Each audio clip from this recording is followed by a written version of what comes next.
Alright, in this video I'm going to show you guys how I select my settings when I take a picture.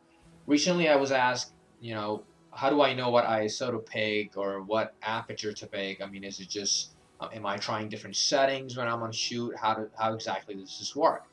And it's very simple. Um, just keep in mind that this is for your non-flash handheld photography, mostly outdoor stuff, okay? Also, if you are not familiar with aperture, ISO, and shutter speed, I recommend that you watch those videos first, otherwise this is not going to make sense. So just click on my main channel and you're going to see a few links. Just go over aperture, ISO, and shutter speed first. All right, so back to this video. All right, first thing you want to do is that you want to select your ISO. This is what I do because I have a very good idea of what ISO is needed. So if it's a sunny day when you have plenty of light, that means you don't need any artificial light through ISO. So you want to pick your lowest ISO possible. So if your camera has ISO 50 or 100 or 200, if that's your lowest ISO, pick the lowest number. Okay, if it's a cloudy day, there's a good chance that you may not have enough light. In that case, start off with ISO 400. That could be your starting point. Okay, so pick the ISO first. That's the easy part, number one. Number two is you have to select your aperture, which is your f-stop number. And how do you know what f-stop to select? Well, you first take, when you take pictures, you'll get an idea of what kind of depth of field you're looking for. Okay, for instance, in this picture, this was shot at ISO, f2.8, 1/250th of a second, ISO 500. So you have to basically decide if you want super blurry background or you want some sharpness. Sometimes it depends on what you're photographing. This 2.8 was enough to get both the kids in focus, so I went with 2.8 because I also needed fast shutter speed. All right. Now, what if you're doing a group or something, or you're photographing something that needs? Look at this picture. This is pretty sharp, and in this I went with 6.3. Why 6.3? Well, because I needed greater depth of field so I can get all of this in focus. If I only wanted just this person in focus and everything else in the background all blurred, I would get much closer to my subject and pick, instead of 6.3, I would probably pick 2.8. Some people even pick f2 who really like blurry backgrounds. So you have to decide what kind of depth of field you want. All right, so that was number two. That's also the easy part, and you'll basically get the hang of it when you look at your subject. Right away you'll know if you want to get a wide angle shot and get greater depth of field, or you want a close-up shot and just blow everything in the background, like make it all blurry. All right, number three is the part that most people don't follow, and which is to check what kind of shutter speed you're getting, because you can pick ISO 400 f 2.8, and when you focus on your subject, turns out your shutter speed is not fast enough. If you're getting 1/60th of a second, that's not going to cut it. You should not take a portrait at 1/60th of a second because it's not going to be sharp. It's going to be blurry.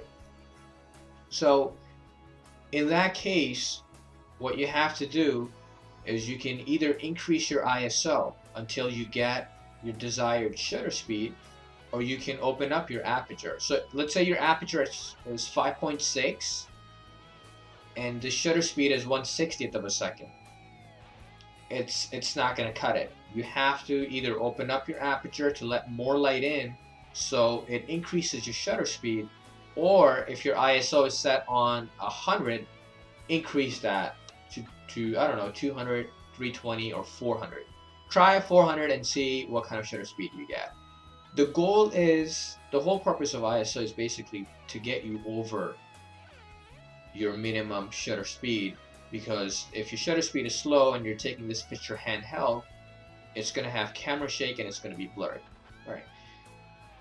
And number 4, if your ISO is already too high, let's say your ISO is at 640 or 800, and you're still not getting the right shutter speed, which means the lighting is really bad in this situation, then the only choice you have left is basically open up your aperture. When you open up your aperture, more light's going to enter the lens, and it's going to increase your shutter speed. Now again, depending on your camera, some cameras can handle ISO 2000 no problem. So, but you know, most people own your crop sensor body, so ISO 800 is considered kind of high. All right. So, what do I have here under quick note? Yeah, I mean, I just went over this thing. You basically have to do whatever it takes to get fast enough shutter speed so your pictures are not blurry. So, all right, let me just go over a couple of the pictures and tell you what the thought process was. This picture, the setting is f2.8, 1/60th of a second, ISO 640. So this is taken in natural light indoors in front of a window. You can actually see the window in the eye. Look how sharp this picture is. All right, so if you start off with ISO 400 and you meter you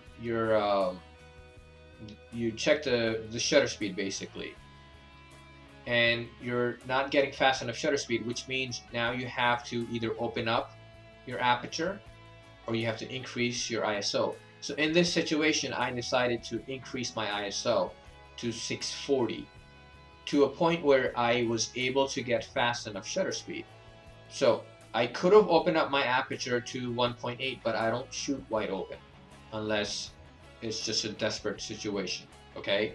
So if you were at f5.6 and you're using a prime lens, for example, instead of increasing your ISO to 640, leave your ISO at 400 or even 200, and instead of shooting at 5.6, just go with 2.8, 3.2, or f4. So that way you'll get better quality because your ISO is not going to be too high, and you'll still get a pretty sharp picture because you're using a prime lens. All right. Second picture, same thing here. I could have taken this picture at ISO 200. The reason why I didn't take this at ISO 200 is because I needed fast shutter speed.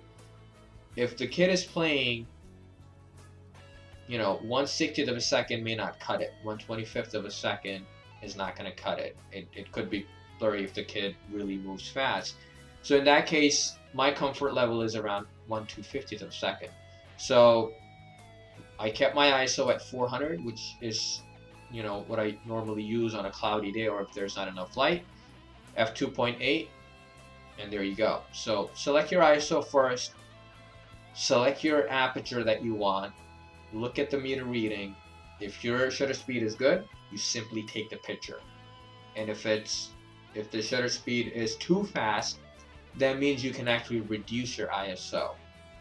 Okay, but even if you leave it at ISO 400, it's not going to show that much noise. Okay, there's very little noise in this picture. All right, we've gone over this picture, I believe. All right, this picture, same thing.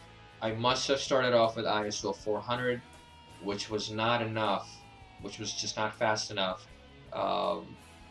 Shutter speed, so I increased it to ISO 640, which allowed me to get 1/25th of a second, and I was able to take this picture.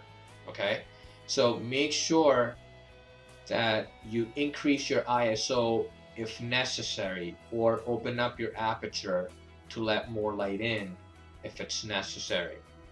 Okay, group shot, you could tell it's a cloudy. There's absolutely no direct sunlight in the back. So it was a cloudy day. I think this was the day when we got hit with that storm Irene, I believe. Yes, that was the wedding. I remember now. All right, so ISO 500. Now I would have liked to shoot this at 7.1, but I took this at 5.6 because I just did not have enough room.